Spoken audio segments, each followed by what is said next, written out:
Hello everyone, welcome to G Centric. और पिछले lecture तक हम लोग नोडल के बारे में सब कुछ जान चुके हैं। और देखिए, ये मत सोचिएगा सर 4 क्वेश्चन ही नोडल में कराए। आगे में बहुत सारे जितने भी कॉन्सेप्ट पढ़ाऊंगा हर जगह नोडल लगेगा। थ्योरम पढ़ाऊंगा नोडल लगेगा, ट्रांजेंट पढ़ाऊंगा वहां पर भी नोडल लगेगा। तो नोडल अपने आप में बहुत ज़्यादा जगह पे यूज होगा। इस वजह से नोडल में जो बेसिक चीज़ें वो मैंने सारी समझा दी है, बट उसकी जो प्रैक्टिस है वो अभी बहुत सारे अलग कॉन्सेप्ट के साथ में भी होगी। नोडल कहीं खत्म नहीं हुआ, क्योंकि सारे के सारे सर्किट जब नोडल से सोल्व होना है तो हम ट्रांजिएंट पढ़ें, थ्योरम पढ़ें, टू पोर्ट पढ़ें, हर जगह पे नोडल लगाना है। तो वहां पर और अच्छे से आपकी प्रैक्टिस हो जाएगी। वैसे प्रैक्टिस की जरूरत नहीं है, आप बहुत अच्छे से सीख चुके हो। बस एग्जाम में ये डिसाइड करना है कि नोडल कब लगाना है, कब नहीं लगाना है, कब बेसिक से ही काम हो जाएगा, कब नोडल की इक्वेशन फॉर्म करनी, ये चीजों का ध्यान रखना। ठीक है। मेश बिल्कुल नहीं लगाना है सिलेबस में, इसलिए थोड़ा बहुत पढ़ाना पड़ता है और कुछ क्वेश्चंस इसके बेसिस प्योरली आ जाते हैं, इसलिए पढ़ाना पड़ता है। तो यहां पर आपको पता है सारी चीजें कि it is based on the KVL and Ohm's law. ठीक है, केवीएल और ओम्स लॉ के ऊपर बेस्ड है।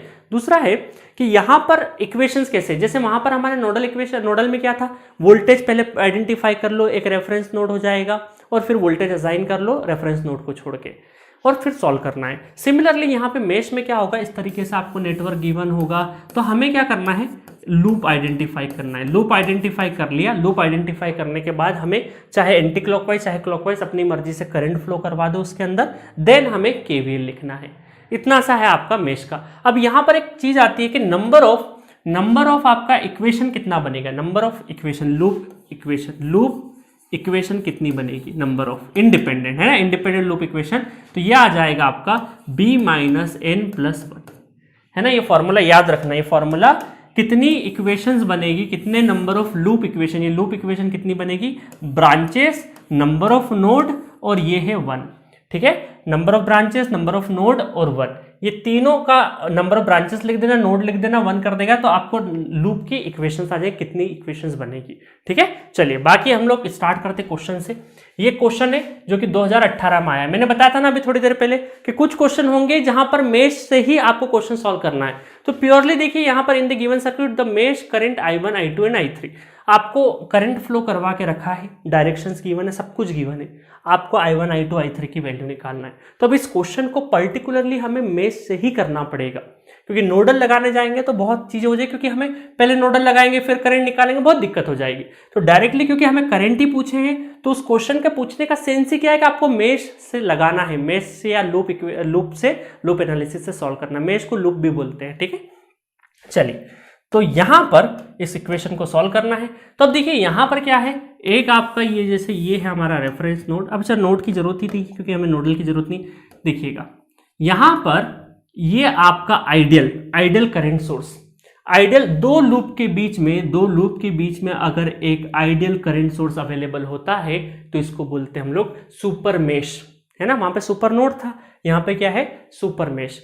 जब भी दो मेश के बीच में दो लूप या दो मेश के बीच में आपका अगर आइडियल करंट सोर्स प्रेजेंट होता है, जिसको क्या बोलते हैं हम लोग, सुपर मेश बोलते हैं। अब सुपर मेश वाली ब्रांच को उठा के, जैसे सुपर नोड को उठा के लाते थे वैसे ही सुपर मेश को उठा के लिया इस साइड में, और ये कितना है, 2 एम्पेयर है। ठीक है, 2 एम्पेयर है। और इसमें करंट के डायरेक्शंस देखो, करंट का डायरेक्शन कहाँ जा रहा है, I1 करंट कुछ इस तरीके से जा रहा है, I1 करंट कुछ इस तरीके से, I1, ठीक है, और ये I3 करंट कुछ इस डायरेक्शन से आ रहा है, I3 current.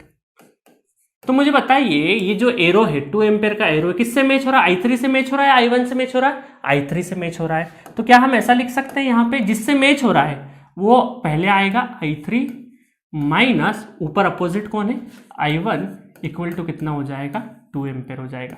That is our equation number 1। तो बिना मेश लगाए एक इक्वेशन हम लोगों ने फॉर्म कर ली, आसान है। दूसरा चीज, चलो अब दूसरा एक हो गया। वहां पर सुपर नोड में क्या करते थे, सुपर नोड की इक्वेशन लिखने के बाद दोनों नोड पर साइमल्टेनियसली नोडल अप्लाई करते थे। तो सिमिलरली इन दोनों मेश के ऊपर साइमल्टेनियसली हमें क्या लगाना है, आपको मेश इक्वेशन लगाना है। मेश इक्वेशन कैसे, मतलब केवीएल लगाना है ना। तो यहां पर हम लोग प्लस माइनस का डायरेक्शन दे देते हैं, है ना, प्लस माइनस का डायरेक्शन दे देते हैं। तो ये हम लोग कैसे फाइंड आउट कर लेंगे, -2 एम्पेयर 2 I1, है ना, ये I1, ये हो जाएगा आपका एंट्री प्लस माइनस, तो मैं बाद वाला साइन लिखता हूं, है ना। अब यहां पर क्या हो जाएगा, देखिए -6 और I1 जिसका लिख रहे हैं वो सुप्रीम है ना, इसका लिख रहे हैं, इस लूप में लिख रहे हैं, तो I1 करंट हमारा सबसे बड़ा है ऐसा मानो। तो ये I1 माइनस उधर से कौन सा आ रहा है, उधर से I2 आ रहा है, माइनस I2 है ना। ये छोटी छोटी चीजें मुझे बहुत डिटेल में बताने की जरूरत नहीं क्योंकि आपको पता है। फिर यहाँ का लिखेंगे, तो यहाँ का क्या लिखेंगे, माइनस। अब किस में आ चुका है हम लोग, लूप 3 में, क्योंकि साइमल्टेनियसली लिख रहे हैं। तो ये करंट सुप्रीम, तो ये करंट अगर सुप्रीम हो जाएगा तो ये 1 इंटू करंट कितना है I3 माइनस I2, ठीक है। और देन इसमें तो I3 minus I3 equal to 0। तो इसको सॉल्व कर लेते हैं, इसको सॉल्व कर लेंगे तो 2I1 ये हो जाएगा 6I1 और ये हो जाएगा 6I2 और ये हो जाएगा I3 और plus I2 minus I3 equal to 0। तो I1 कहाँ नजर आ रहा है, I1 6 और 2 कितने हो गए हमारे, 8 हो गए, 6 और 2 8, तो माइनस 8I1, ठीक है। और क्या है, I2 कितने नजर आ रहे, 6 और 1 7, तो 7I2 और I3 कितने नजर आ रहे, 2, तो माइनस 2I3 इक्वल टू 0। तो ये हो गई हमारी इक्वेशन नंबर 2, इक्वेशन नंबर 2 समझ में आया। देन जो बचा हुआ लूप है उसमें एक इक्वेशन लिख देते हैं। तो बचे हुए लूप में एक इक्वेशन कैसे लिख देंगे, वहां से हम लोग 5 वोल्ट 5 है ना, यहाँ से 5 इस तरीके से चल रहा हूँ। देन जिसका लिख रहे हैं वो सुप्रीम, तो यहाँ पर कितना हो जाएगा, -1 I2 माइनस I3, ठीक है। देन फिर किसका, इसका आ जाएगा तो -6 और I2 माइनस I1, जिसका लिख रहे हैं वो सुप्रीम, वो बड़ा है ना, वही करंट बड़ा। चलिए तो यहाँ पर कितना हो जाएगा, 5I2 प्लस I3 और -6I2 और 6I1 इक्वल टू 0। इसको रीअरेंज कर लेते हैं, इसको रीअरेंज कर लेंगे तो I1 एक ही है तो 6I1, ठीक है। I2 कितना है, -7I2 और I3 इक्वल टू -5 एम्पेयर। ये हो गई आपकी इक्वेशन नंबर 3, इक्वेशन नंबर 3। अब देखिए वापस से क्या हुआ, इक्वेशन नंबर कौन सी, एक इक्वेशन हमारी ये थी, equation 1, equation 2, equation 3, 3 equation 3 unknown, आसानी से सॉल्व हो जाएगा। अब क्या यहाँ में मुझे बताओ क्रेमर्स रूल लगाओगे या नहीं लगाओगे। अब आप बोलोगे सर ये क्रेमर्स रूल पढ़ाओ तो सही, क्या होता है, इसको मैं नहीं पढ़ाऊंगा, क्यों, क्योंकि ऑलरेडी मैं थ्योरी लेक्चर में पढ़ा चुका हूँ। अब जाइए थ्योरी लेक्चर में आपके पास होगा क्रेमर्स रूल किस तरीके से पढ़ाया है मैंने, डिटरमिनेंट लगाना है, ये सारा लगाना है, तो ऑलरेडी मैं पढ़ा चुका हूँ, इसको मैं डिस्कस नहीं करूंगा यहाँ पे, ठीक है। तो यहाँ पर देखिए क्या क्रेमर्स रूल लगा के सॉल्व करोगे, तो आप देखो कि ये वाली इक्वेशन तो बहुत आसान है, ये दो इक्वेशन है तो I1 I2, और यहां से अगर मैं I3 का रिलेशन लेके आ जाऊं किसी तरीके से, या I1 का रिलेशन लेके आ जाऊं, तो I1 का रिलेशन एक काम करते हैं हम लोग कि ये हो जाएगा I1 इक्वल टू कितना हो जाएगा, I1 इक्वल एक काम करते हैं I1 को उधर ले जाते तो I3 इक्वल टू कितना हो जाएगा 2 प्लस I1। तो मैं I3 की जगह इन दोनों इक्वेशन में I3 की जगह 2 प्लस I1 लिख दूं, 2 प्लस I1 लिख दूं, चलो कर ही देता हूं मैं आपके लिए।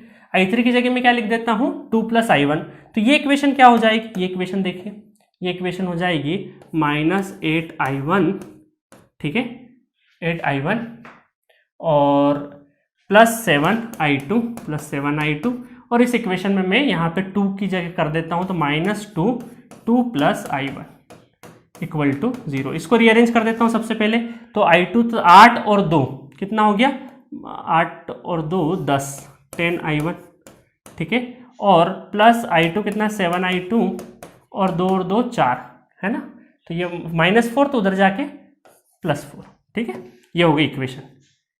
फिर I3 की वैल्यू इसमें पुट कर देता हूं तो यहां से कितना हो जाएगा 6I1 माइनस 7I2, ठीक है, और ये हो जाएगा 2 प्लस I1 इक्वल टू 5।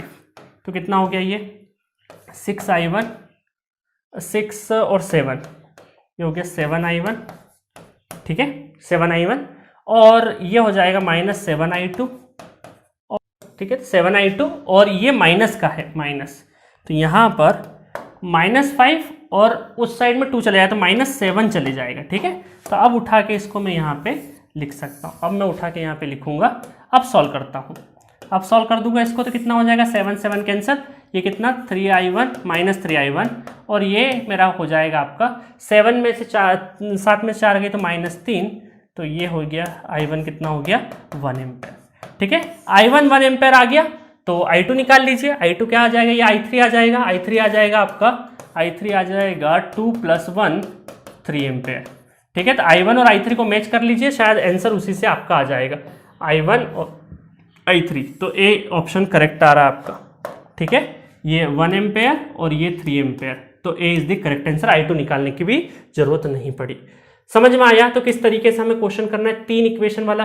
तो अब ये इंटेंशनली ये जो 2018 में क्वेश्चन आया इसको मेश से ही करना था, मेश के अलावा कोई रास्ता नहीं था। ये तो मैं अभी आपको बता रहा हूँ एक एक चीज, इसलिए थोड़ा टाइम लग रहा है, अदरवाइज तो बहुत आसानी से आप कर लेते इस क्वेश्चन को।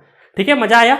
यहां पर मैंने इस क्वेश्चन के थ्रू आपको सुपर मेश का कॉन्सेप्ट भी बता दिया, सुपर मेश किस तरीके से लगता है, क्योंकि ये इंपॉर्टेंट है। बहुत सारे स्टूडेंट सुपर नोड तो लगा लेते हैं, सुपर मेश में दिक्कत होती है।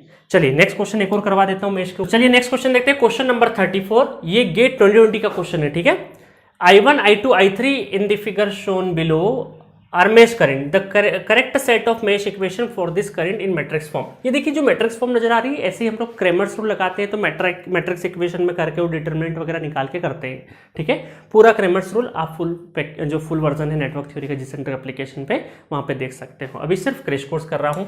इस क्वेश्चन को मुझे करवाना भी नहीं चाहिए, 3 इक्वेशन है, 3 लूप इक्वेशन मेश इक्वेशन बनाते आता है, वो बनाइए, मैट्रिक्स फॉर्म में अरेंज करिए।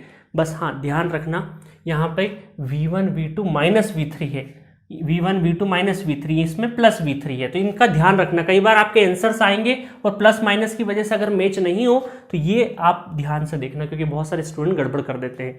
तो चलिए पहली इक्वेशन देखते हैं हम लोग। पहली इक्वेशन पहले लूप में बनाते हैं। तो V1 वैसे मुझे बनाना नहीं चाहिए, आप बना सकते हैं, जिसका लिखा है वो सुप्रीम करंट है ना, तो यहाँ पे V1 minus 1 into I1 minus I2। ठीक है, देन फिर -2 I1 minus I3 equal to 0। तो कितना हो जाएगा यहाँ पे हो जाएगा V1 इक्वल टू ये I1 और I1, 2I1 उधर जाके 3I1। ठीक है, प्लस इधर माइनस माइनस प्लस, तो प्लस V2 तो उधर जाके minus I2, not V2 I2 है ना, और प्लस 2I3 उधर जाके माइनस 2I3।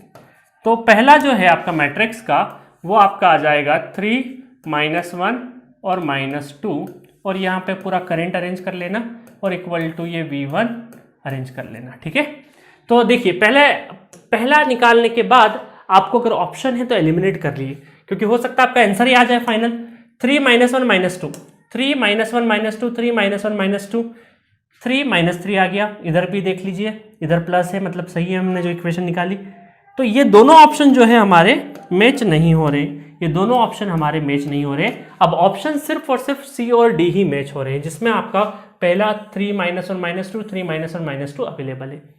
अब आप क्या करेंगे, अब नॉर्मल स्टूडेंट क्या करता है, वो तुरंत लूप 2 पे देखिए नॉर्मल थिंकिंग क्या होती है, 1 लूप लिखा, I1 का लिखा, फिर I2 का लिखते, फिर I3 का लिखते, नॉर्मली, है ना, यही हम लोग करते हैं हमेशा।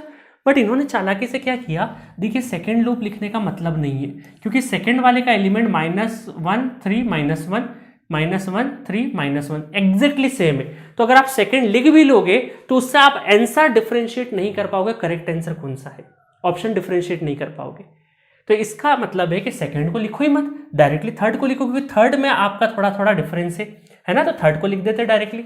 तो थर्ड वाले का लिख देते हैं, तो कितना आ जाएगा लूप 3 में, तो -2 I3 minus I1 I3 minus I1 -1 I3 minus I2 और -V3 इक्वल टू 0। ठीक है, तो यहां पर आप अरेंज करेंगे तो -2 I3, मतलब इसको लेके मैं डायरेक्टली कर देता हूं, -2 I3, तो यहां से एक I आ जाएगा, और I1 तो +2 I1 और I3 2 और 1 3, तो -2 3 I3 और I2 कितना हो जाएगा +I2 इक्वल टू कितना हो जाएगा V3।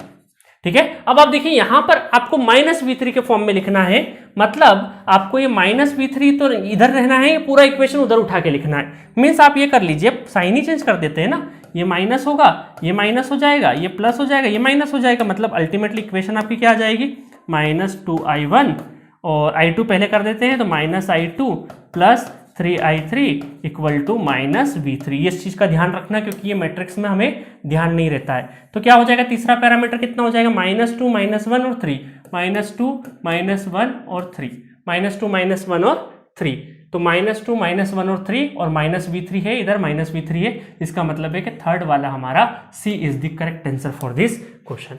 मजा आया? तो आपको क्या चीजों का ध्यान रखना है, इक्वेशन लिखते टाइम पे ऑप्शन किस तरीके से गिवन है वो देखना है। ऑप्शंस को भी बार बार देखते रहिए, क्योंकि कई बार हमें पूरा सॉल्व कर, देखिए एक मेश बच गया ना इस क्वेश्चन में, एक मेश की जरूरत ही नहीं पड़ी हमें।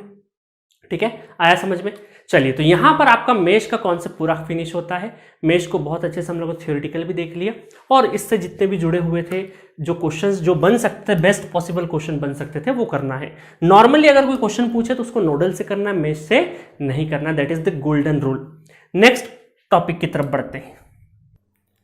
सो लास्ट सॉल्विंग टेक्निक है हमारी सोर्स ट्रांसफॉर्मेशन। ये जो कॉलेज स्टूडेंट होते हैं ना, कॉलेज में जब आप होते हैं तो सोर्स ट्रांसफॉर्मेशन बहुत ही प्यारा लगता है कि जैसे दिखा हमें करंट सोर्स वोल्टेज सोर्स में कन्वर्ट कर देते, वोल्टेज सोर्स दिखा करंट सोर्स में कन्वर्ट कर देते। कन्वर्ट करते तो आता है। मैं सिंपली आपको कुछ बताना चाहूंगा कि कहां पर आपको ये नहीं लगाना है। बाकी लगाते तो सबको आता है, मैं ये बताऊंगा कहां नहीं लगाना है। तो एक क्वेश्चन करता हूं मैं इसके बेसिस पे, क्वेश्चन 35। एक ही क्वेश्चन कराऊंगा, सारी चीजें क्लियर हो जाएगी। देखिए, इस क्वेश्चन में हमें IX फाइंड आउट करना है। क्या फाइंड आउट करना है? IX की वैल्यू। वैसे तो इस क्वेश्चन को आप नोडल से भी कर सकते हैं, वैसे तो इस क्वेश्चन को आप नोडल से भी कर सकते हैं। कैसे करते हैं नोडल से? नोडल में एक इसको V1 मान लेते और इसको V2 मान लेते, ठीक है। और यहां पर तो आपका 10 वोल्ट नोड है ही नहीं, है तो V1 और V2 दो नोड मानते, और ये करंट निकालना है तो V1 minus V2 divided by IX, not divided by 3, तो IX निकल आता, ठीक है। बट इस क्वेश्चन को मैं नोडल से ना करते हुए आप कर सकते हैं, बट मैं यहाँ पे सोर्स ट्रांसफॉर्मेशन मुझे सिखाना है आपको, इस वजह से कर रहा हूँ। अगर सपोज करिए, देखिए ये IX निकालना है, सोर्स ट्रांसफॉर्मेशन कैसे कर रहा हूं, करंट सोर्स के अगर पैरेलल में 2 ओम है, कोई भी रेजिस्टेंस है, तो हम ये कर सकते हैं, इन दोनों की जगह पे रिप्लेस करके कुछ ऐसा लिखा जा सकता है। क्या लिखा जा सकता है? एक वोल्टेज सोर्स लिखा जा सकता है, जिसकी वैल्यू अभी मैं निकालूंगा, और ये जो पैरेलल में 2 ओम है ये कहां लग जाएगा? ये सीरीज में लग सकता है, ये सीरीज में लग सकता है 2, ठीक है, ये सीरीज में लग गई। तो इतने वाले पोर्शन को मैंने करंट सोर्स को वोल्टेज सोर्स में कन्वर्ट कर लिया। तो करंट सोर्स के पैरेलल में अगर रेजिस्टेंस है तो हम जो वोल्टेज निकालेंगे तो वोल्टेज की वैल्यू क्या हो जाएगी? V इक्वल टू क्या होता है? IR, मतलब करंट इंटू रेजिस्टेंस। तो 10 इंटू 2 कितना हो गया? 20 हो गया। देन आपका ये 3 ओम यहीं पे है, और यहां से जो करंट जा रहा है वो IX करंट जा रहा है। फिर हमने देखिए यहां पर इस वोल्टेज के अगर सीरीज में कोई रेजिस्टेंस है तो उसको करंट सोर्स में कन्वर्ट कर सकते हैं। करंट सोर्स में कन्वर्ट करके देखिए ये तो 5 यहीं पे है हमारा, इसको हम लोग पैरेलल में लिख देंगे, इसको पैरेलल में लिख देंगे, पैरेलल में, और करंट सोर्स में कन्वर्ट कर दिया मैंने। और डायरेक्शन करंट सोर्स का क्या रखोगे? देखो अपवर्ड है, अगर साइन अपवर्ड है तो पॉजिटिव भी अपवर्ड ऊपर आएगा। देखिए करंट का साइन ऊपर, अगर एरो है ऊपर की साइड में एरो है तो ऊपर की साइड में पॉजिटिव रहेगा। देखिए ऊपर की साइड में पॉजिटिव है तो एरो भी कहाँ आएगा? ऊपर की साइड में आएगा, है ना। नीचे की साइड में पॉजिटिव होगा तो नीचे की साइड में एरो आएगा। ये तो कॉमन सेंस सी बात है। 5 और 5, ये 5 पहले से था, ये 5 अभी हम लोगों ने पैरेलल में लगाया। बहुत सारे स्टूडेंट करंट सोर्स तो बना देते हैं, रेजिस्टेंस लिखना भूल जाते हैं कई बार, है ना, ये गड़बड़ होती है। अब करंट की वैल्यू कैसे आएगी? वोल्टेज डिवाइडेड बाय रेजिस्टेंस, तो 100 डिवाइडेड बाय 5 कितना हो गया? 20, है ना। तो 20 एम्पीयर करंट हो जाएगा। अब देखिए यहाँ पर ये दोनों काय में हो गए? पैरेलल में हो गए। पैरेलल में 5 और 5 का पैरेलल 5/2, ये आधा हो गया। फिर इस करंट सोर्स को वोल्टेज सोर्स में कन्वर्ट कर सकते हैं, बिल्कुल कर सकते हैं। तो सिमिलरली मैं यहाँ पे इसको मैं सेम कॉपी कर देता हूँ, पूरा नहीं बनाने की जगह इसको मैं सेम कॉपी, पूरा हो जाएगा कॉपी, पूरा करने की जरूरत नहीं है। चलिए मैं यहाँ पे ये एक और बार बना देता हूँ। ये 2, ये 3 और ये 5/2 सीरीज में आ गया, है ना, आधा एक ही रेजिस्टेंस बन जाएगा। और यहाँ पर वापस से वोल्टेज सोर्स में कन्वर्ट हो गया, वोल्टेज सोर्स में कन्वर्ट हो गया। तो कितना हो गया? Current I into R 20 into 5, तो 20 से 5 100 वोल्ट, ठीक है, 100 वोल्ट हो गया। और ये है आपका 20 वोल्ट, है ना। 5/2 और नॉट 5/2 ना, 5/2 तो ये 50 हो जाएगा,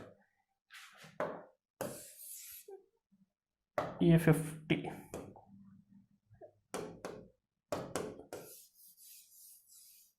से 500 और 100 डिवाइडेड बाई 5, तो ये हो गया 50 वोल्ट, ठीक है। और अब हमें क्या करना है? ये IX करंट निकालना है, ये IX करंट निकालना है।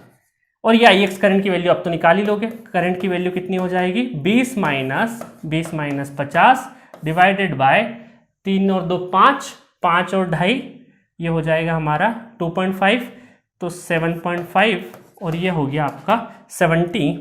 50 में से तो -70 डिवाइडेड बाय 7.5, ठीक है, सॉरी 70 नहीं 30,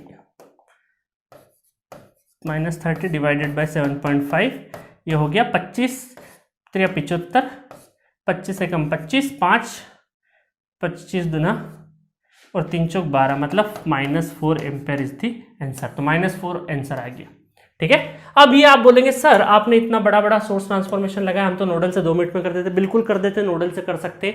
मेरा बताने का सिर्फ यहाँ पे ये था कि देखिए ये आई एक्स करंट निकाला, तो इसको निकालते टाइम पे हमने अगर इनको सोर्स ट्रांसफॉर्मेशन करा तो कोई भी दिक्कत नहीं, कर सकते, कोई दिक्कत नहीं, इस मेथड से भी आप सॉल्व कर सकते। बट अगर आपसे यहां पर इस ब्रांच का करंट अगर पूछा जाता I1 या फिर इस ब्रांच का करंट पूछा जाता I2, तब आपको सोर्स ट्रांसफॉर्मेशन नहीं करना चाहिए, बिल्कुल भी नहीं करना चाहिए, स्ट्रिक्टली प्रोहिबिटेड। आपको जब जो भी ब्रांच अगर चाहे वो करंट सोर्स का वोल्टेज सोर्स में कन्वर्ट हो रहा हो, तो करंट सोर्स के पैरेलल चाहे रेजिस्टेंस हो या वोल्टेज सोर्स के सीरीज में रेजिस्टेंस हो, अगर उन रेजिस्टेंस के अक्रॉस वोल्टेज करंट या पावर पूछा है, तब आपको वो पर्टिकुलर कोई भी सोर्स ट्रांसफॉर्मेशन नहीं लगाना है। अच्छा, यहां पे ऐसा होता, यहां पे फर्ज कीजिए ऐसा होता है कि I2 नहीं पूछा है आपसे, सिंपली I1 पूछा है, तो हम इसको एज इट इज रखते, इसको सोर्स ट्रांसफॉर्मेशन में ले जा सकते थे। मतलब कहने का मतलब है कि जिस भी ब्रांच के अक्रॉस आपको कुछ निकालना है, जैसे इसमें करेक्ट आंसर क्यों आ रहा है, नोडल से भी सेम आंसर आएगा। क्यों? क्योंकि जिस ब्रांच के अक्रॉस हमें करंट निकालना था, उस ब्रांच को हम लोगों ने छेड़खानी नहीं करी है, उसको सोर्स ट्रांसफॉर्मेशन में नहीं ले गए। किनको ले गए? जिनको ले गए हैं सोर्स ट्रांसफॉर्मेशन में, उसके अक्रॉस कुछ निकालना ही नहीं था। अगर इनके अक्रॉस कुछ निकालना होता तो इसको सोर्स ट्रांसफॉर्मेशन में नहीं ले जाते। तो that is the one limitation of source transformation. इस वजह से बहुत सारे स्टूडेंट गलती करते हैं। तो गेट में अगर सोर्स ट्रांसफॉर्मेशन के ऊपर क्वेश्चन आएगा तो वो डेफिनेटली आपको करंट आई एक्स यहाँ नहीं यहाँ पूछेंगे, ताकि आप गलती से इसमें लगाओ, और बहुत सारे स्टूडेंट वहाँ पे गलती करते हैं। एक क्वेश्चन मैंने सिमिलर काइंड ऑफ करवाया है, ऐसा तो नहीं है, अलग तरीके का है, फुल कोर्स में एक आध क्वेश्चन कराया है, तो वहाँ पर भी आप देख सकते हैं। बट इतना नॉलेज सफिशिएंट है, इतनी चीज का ध्यान रखना बस। और यूनिट 3 आपकी इस नोट पे आपकी फिनिश होती है, जिसमें हमने नोडल, मेश और सोर्स ट्रांसफॉर्मेशन तीनों, और यूनिट 3 क्रैश कोर्स का यूनिट 3 पूरी तरीके से फिनिश होता है। मिलेंगे नेक्स्ट लेक्चर में और भी आगे कॉन्सेप्ट के साथ, और जल्दी जल्दी इस क्रैश कोर्स को फिनिश करते हैं। और जितने मैं क्वेश्चंस करवा रहा हूं उसकी प्रैक्टिस करते रहिए। और किन किन चीजों पे देखिए, क्वेश्चन तो आप नॉर्मली कर लेंगे, कोई मैं आउट ऑफ बॉक्स क्वेश्चन नहीं करवा रहा हूं, बट इन क्वेश्चंस में मैं आपको मिस्टेक्स बता रहा हूं जहां पर आपको एग्जाम में गलती नहीं करना है ना। जैसे एक बैट्समैन को शॉट नहीं सिखा सकता ना, कोई अगर क्रिकेट कोच नया आया है तो सचिन तेंदुलकर को क्रिकेट खेलना नहीं सिखाया जा सकता, बट उसका जो कोच है वो ये बता सकता है कि आप गलती कहाँ कर रहे हैं। सिमिलरली मैं आपको क्वेश्चन नए सिरे से नहीं, क्योंकि अभी जो सुन रहे होंगे आप पूरी तरीके से तैयार होंगे, सब कुछ लगा सकते हैं। बस यहाँ मैं एक अवेयर कर रहा हूँ आपको कि कहाँ मिस्टेक आपको नहीं करनी, किस जगह पे आपसे गलती होने के चांसेस रहेंगे। ठीक है, तो नेक्स्ट लेक्चर में मिलेंगे हम लोग और इंटरेस्टिंग क्वेश्चन के साथ और अच्छे यूनिट्स के साथ।